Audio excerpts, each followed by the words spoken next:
Hello, everybody, and welcome back to Chiseled. And why do we call it Chiseled? Because we're all work in progress. Hello, I'm Rob Commodari. I'm your host. I'm the author of Better Than You Think. And today I have a guest, a special guest with me, Heidi-Marie Ferren. She's out of Los Angeles, California. She has quite a resume. She's right now, she's in film, television. She's a writer, a storyteller. She's a product of foster care and rape. And she's going to share her story today, how she's come from a place of being alone to never being alone. So Heidi-Marie, thank you for being here with us tonight. And how are you? I'm great. Thank you so much for having me. How That's are you? great, great. I got this big smile on your face looking at you. Beautiful. She's, by the way, I didn't mention this, and I skipped this already. Miss USO, meaning Miss United Services Organization. So let's start out by telling us about that. Why don't we go there? Yeah. So I'm the last one. There aren't any more now. They broke the mold, I guess. But last and longest reigning. And it's like Miss America for the troops, but it's more performance and service oriented. So that means I was blessed and I to go to everything from the ball drop in Times Square New Year's Eve before Lady Gaga to Walter Reed and being with service members and their families the day after they were pulled off of the field. So it was absolutely changed my life. One of my greatest honors. And there's a story that leads up to that, correct? Yeah. Many. Yeah, right, right. So let's take you back because we were going to title this "Never Alone," and you Yeah. were alone for a while. And you want to go into a little bit what happened as early as a child?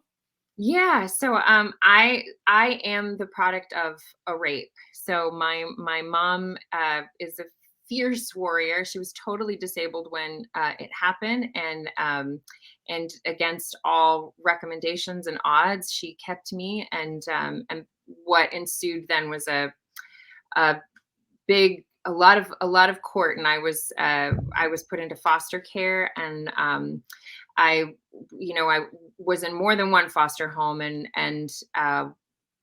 it's not an easy environment regardless, but then the second one was very abusive as well, and I can say firsthand that I don't know, there's not a lot of that is the most alone that you could feel, to be a 4-year-old child not knowing when you're going to come home again, or if you can go home, or what's going to happen tomorrow, or why you have no one. And but I always, even then, had this, like, it's like God is all you have, and I had that foundation even as a child, and in kind of a very, very, not kind of, in a very personal way, because I that was all I had.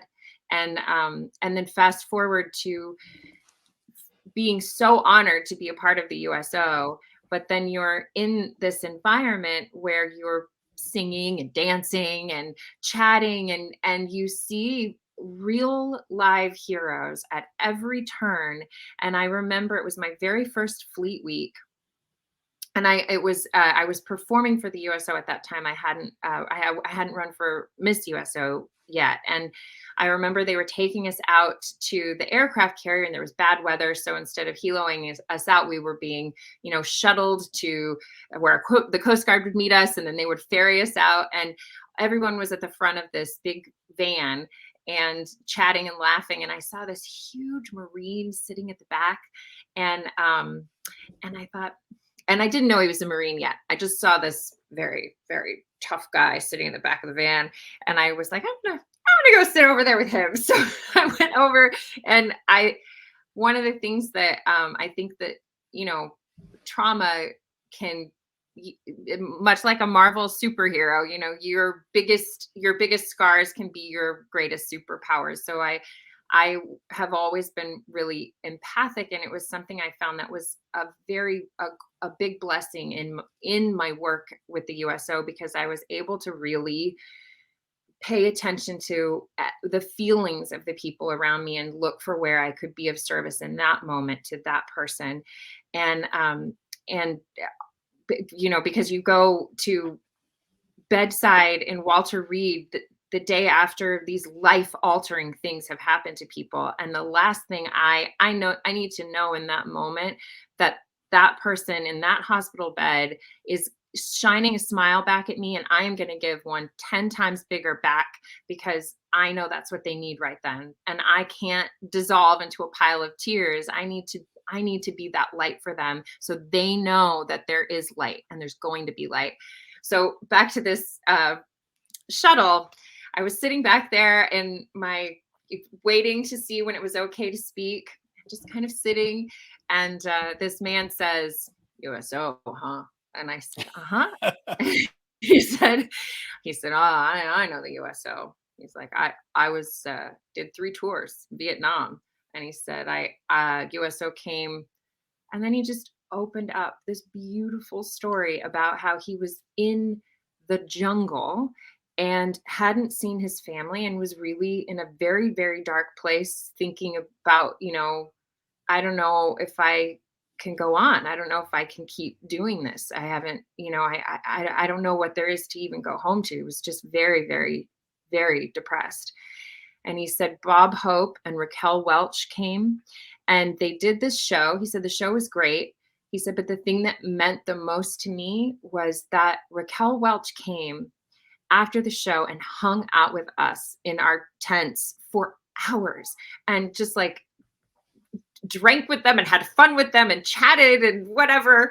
And he said that it gave him the hope that allowed him to push through and come home. He said just that it just reminded me what home was like. And I just knew that I wanted to be that for people just like him forever and ever, because I mean that it matters, Yeah. it matters. And and I It's can one of the I great things about being in our country. I mean, I can hear it. I can hear it in your voice. I can hear it in your heart, how much this matters to you.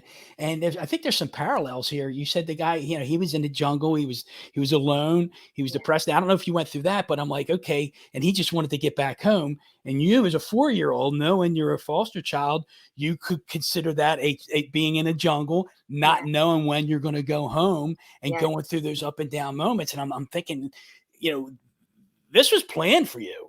I think God had a plan for you here. Would you agree with that? 100%. It's so funny because, you know, um, like when you look back at life and you see the pieces of your life getting kind of woven together, there's no doubt in my mind that God has a hand in all of it, and that all things, something that really matters, all things work together for good for them that love the Lord and they're called according to his purposes. That's a verse that I love. And that doesn't mean just the good stuff. That's all the things, even the things that hurt the most, they're working together for something great. And I know that all of those experiences, I was homeless for a bit with my mom, and all of those things have allowed me to be there for another person and walk with them and encourage them in a way I wouldn't have been able to if I hadn't also gone through, the valley of the shadow of doubt, Yeah. lots of valleys. But yeah, and then now, um, one of the things I got to come to that was a huge blessing, because I was kind of trying to distill, when you're a hyphenate and you do all these things, and then I sat back and it hit me like a ton of bricks. So when I was 4, how I got home, how I got to come home to my mother, was I had to testify against my biological father, who assaulted and abused me as well. And so at 4 years old, they stacked phone books, like 5 phone books, so I could see over the witness stand. Jeez. And they didn't have really kid friendly Courtrooms. environments at that point. But they sat me on the witness stand, and my mom, I used to beg and plead for her to read me Snow White every night. It was the golden book, Snow White. And then there was a recording. That was my repeatedly, until one night she said, "I'm sorry, Heidi, I'm so tired. I can't." She turned out the lights and she said, "Just you read it to me." And I was like 3 at this point. And so I started reciting the entire story from beginning to end, complete with words I had no idea chasm, and a 3-year-old does not know what that word means, but No. I do now. But I recited that story, and then while I was on the witness stand, the judge said, I understand the story of Snow White. And for me, I loved that. So they were trying to say that a little girl can't remember all of these terrible things that her father had done to her.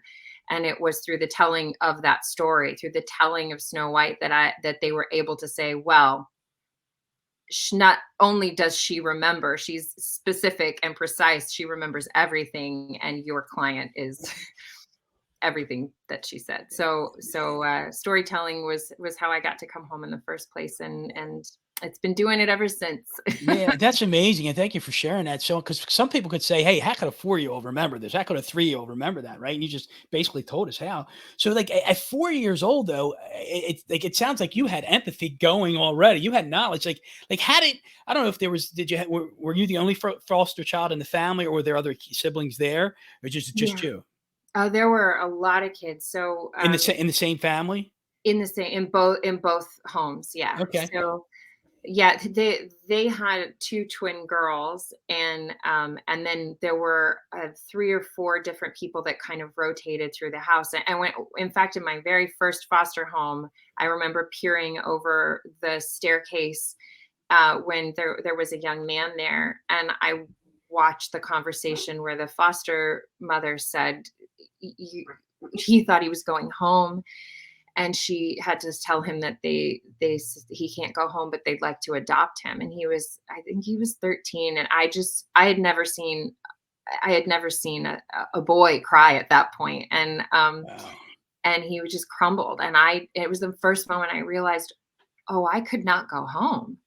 Wow. I could really not go home, and I was absolutely. I mean, and I'm the other house. They starved me. I had a distended stomach and skin and bones by the time I got home. It was not. It was.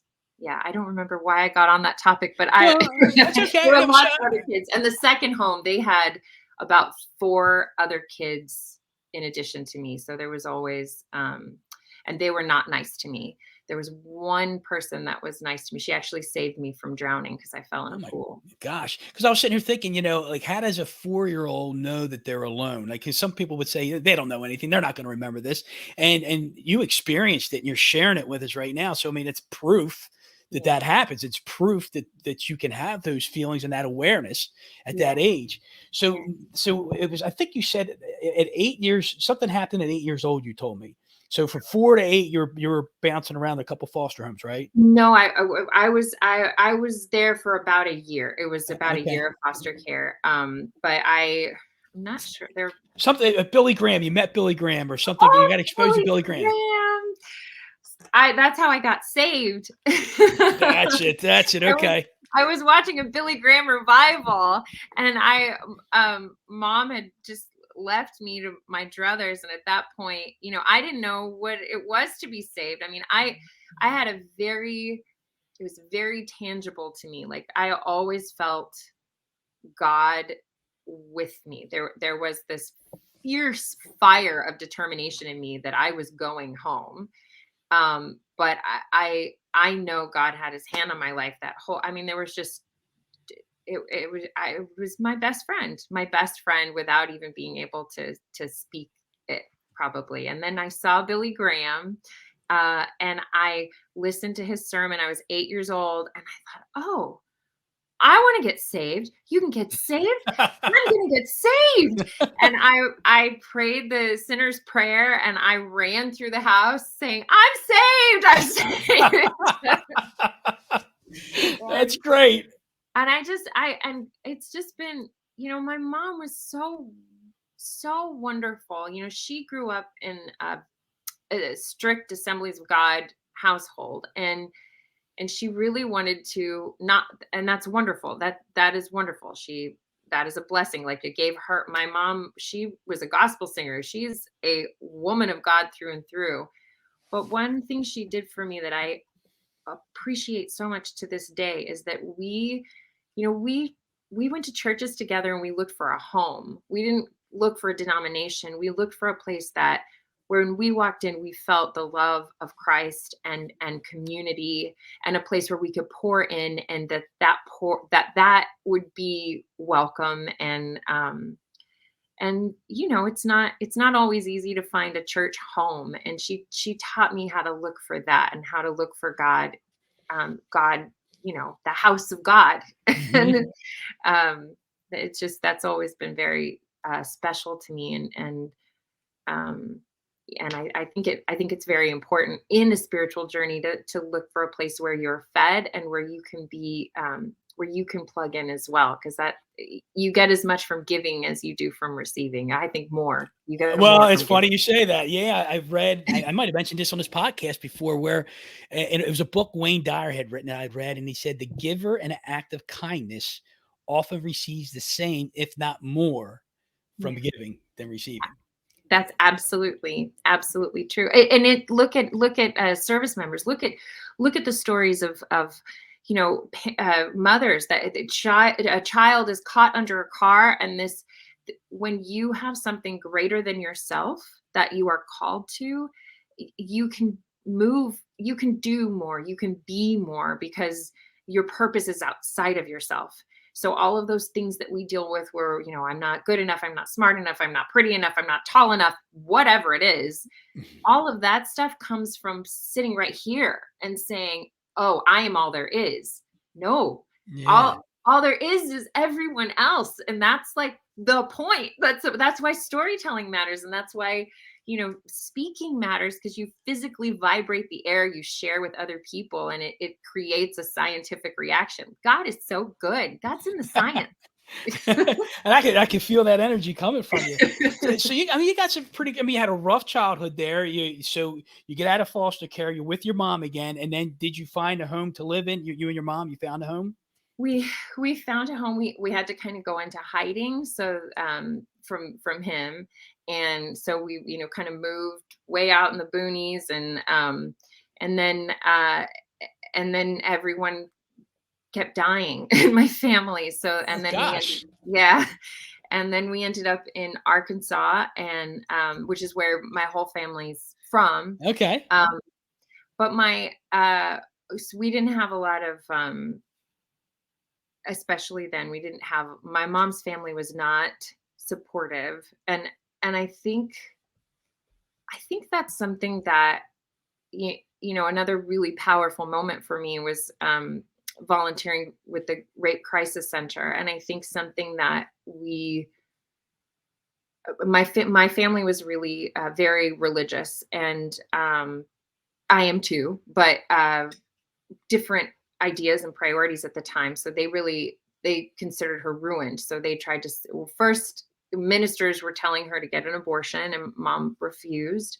And the doctor thought it would kill her, because she, totally disabled. And she said she just felt called to have me. And, but then also there was a lot of, there's a lot of jealousy and strange things in my family, and they thought, you're already ruined, why don't you marry him? And that's part of the reason why he was still in my life as a child. Wow.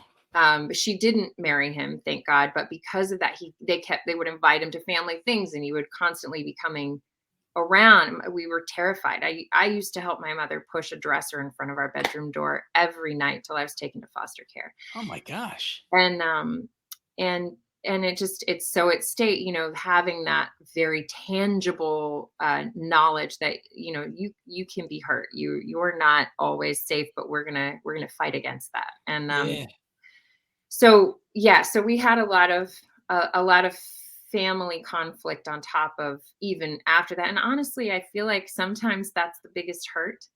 The people that you think are gonna, they're the ones that are like your team, right? Yeah. And Those closest to you hurt you the most sometimes. Yeah. yeah, yeah, So, Heidi Marie, so you have this awakening at 8 years old, right? Now you're yeah. saved, and so between, like, from the time you're 8 to like now, you've done some pretty cool things, whether it's the acting, the singing, the writing, the storytelling. What Yeah. would, like, was there? Like, was there a switch that went off, or an aha moment that says, "I'm gonna go do this"? Because I think I feel like you grew into helping people, like, never be alone. I feel like you grew into that. Yeah. But did you know that at age 8, or did you feel it kinda evolve? You know, so and part of the reason we had to go deeper in that, because I was a child actor, so I did commercials and romper room and the whole thing, and then he found us, and it was a whole mess. So then when we moved to Arkansas, there was that stuff was not the same opportunities, so we had to make our own. And then my mom started a nonprofit to help young people, and her students were everything from like 5 to 80. And so because my mom started it, I was her right hand gal, and we would perform at nursing homes and veterans hospitals and any festivals and wherever we could, and we just for free, and students would earn credits towards lessons by performing, so they were getting to perform and learn. And it was amazing, but it was always this thing I did with my mom, who's working nonstop. And so then when I was looking at colleges, and I have to say, I was convinced I was going to college. We had no money to send me to college. But there was no question in my mind. I am going to college. Uh-huh. And I remember I started volunteering for this. It was a rape crisis center, and which already that's synergy. But we had to do this. It was a role playing exercise. So we would draw out different scenarios, and we wouldn't know what the other was. And then we would act it out. And it was a room full of people training to do the calls and to be advocates, and as well as survivors. So my scenario was that I had been sexually assaulted, and I was telling my boyfriend, and my boyfriend blamed me, that it was my fault, and didn't believe me. And afterward, there were really powerful scenes, and I thought, oh, so silly to sit there and like be like, did I do okay? Was it okay? I don't know. Did I do okay? And a woman, actually, she was one of the leaders of this event, came up to me afterward, just covered in tears, and said, that happened to me. She said, I was assaulted, and I told my boyfriend, and I never told anyone, even to this day. And this is what I do. And this is the first time I'm ever telling anyone that this happened to me. And it was the first time I felt seen, being able to see that in front of me. And it I always knew that I loved telling stories, but it was the first time I really got how important they were to other people. And so that's when I knew that that's what I wanted to do. So then I went to school. I went to SMU, and I got a full scholarship, and like local scholarships that just made it possible. And God totally made a way. And then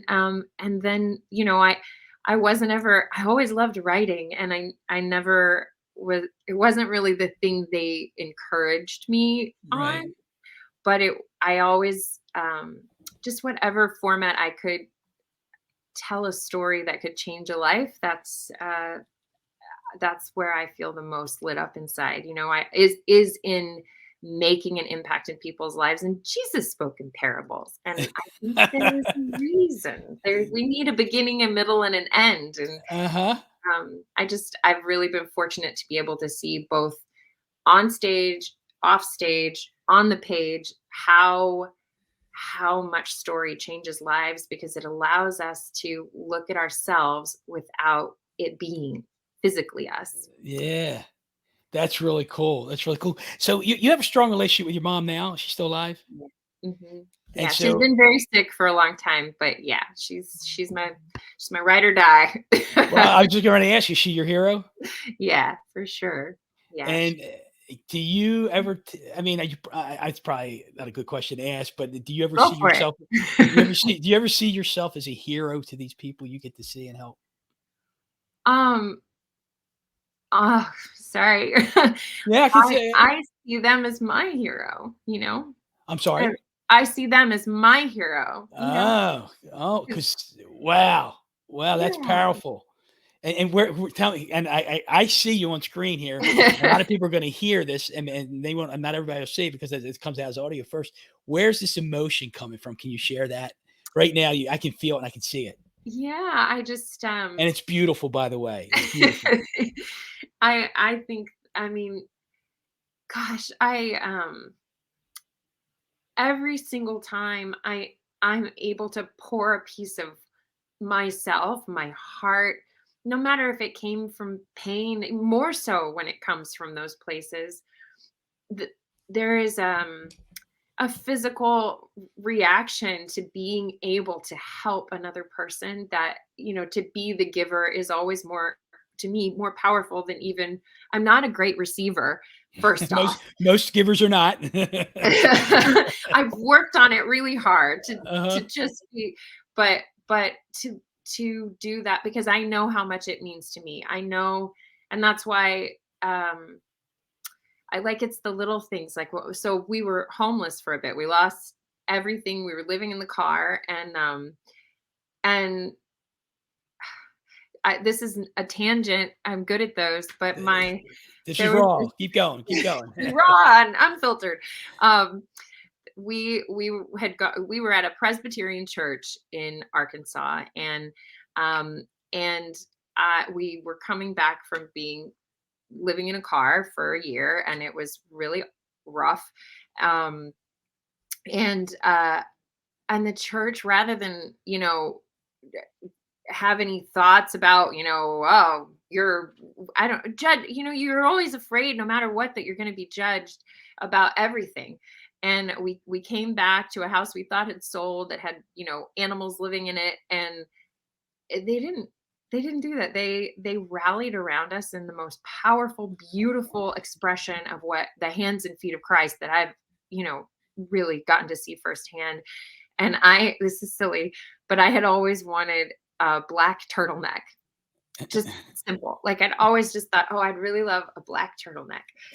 And there was this I mean, they were in their 80s, the Teeters, at church, and she'd always get these things. She'd call them her roadside bouquets, and she would pick these beautiful wildflowers and put them on display in church every Sunday.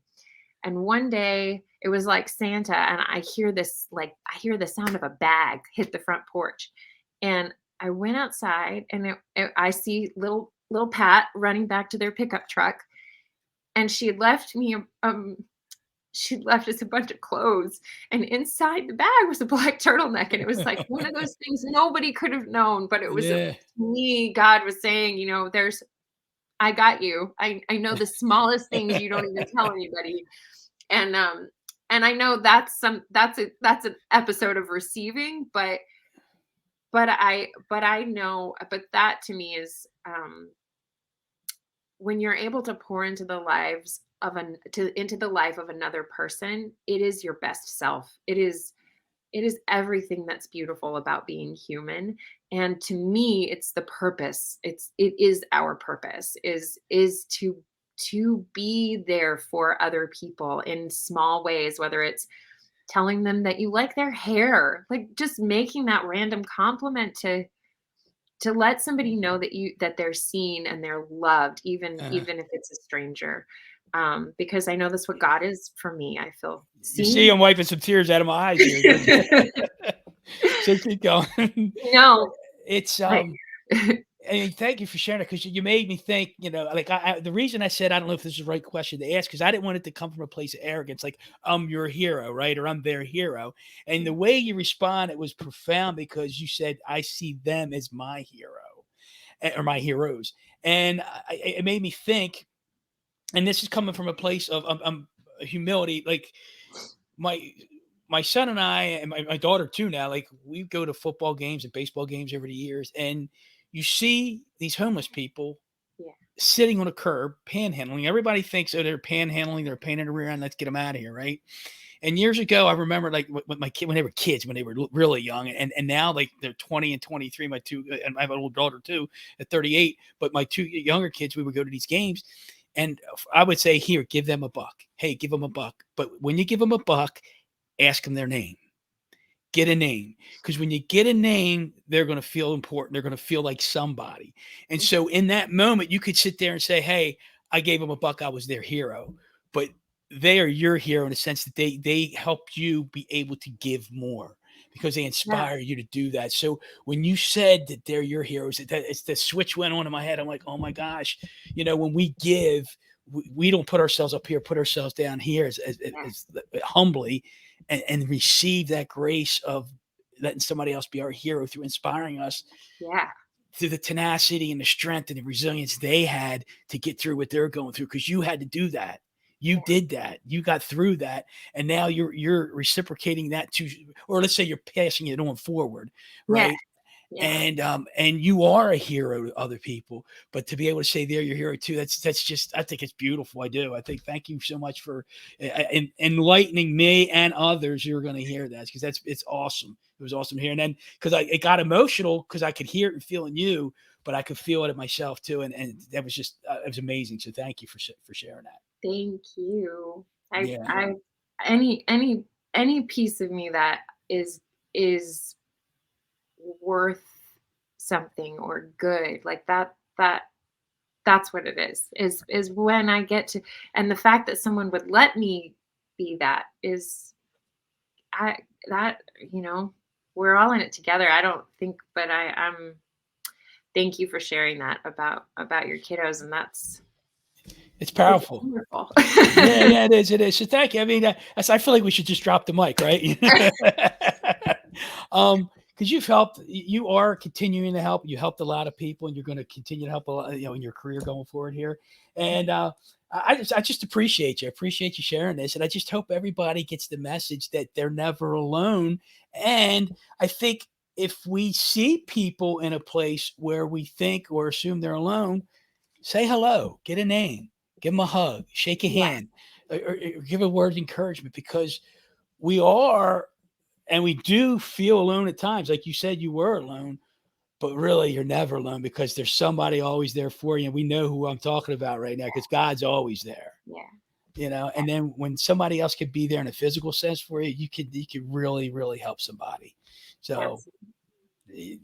I'm like, Amen. yeah, like I'm like speechless right now. So I really appreciate it. So I'll ask you this real quick. So obviously you've done a lot. You've helped a lot of people. You got a beautiful smile, beautiful person, beautiful heart. So thank you for doing all that. So how much more chiseling do you got going on in your life here? Oh my goodness. Oh man. You know, one thing that is important to me is to always be working, to always be learning something new, or signing. I don't like to be idle. So if there is, I I love the opportunity to serve. That's why I became, well, no, it isn't. I became a CASA for lots and lots of reasons.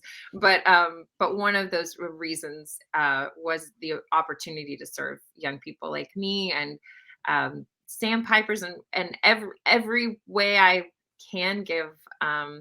So still doing to whatever way I can serve, whether I've an advocate against human trafficking, and which 80% of individuals who are trafficked in this country come from the foster care system.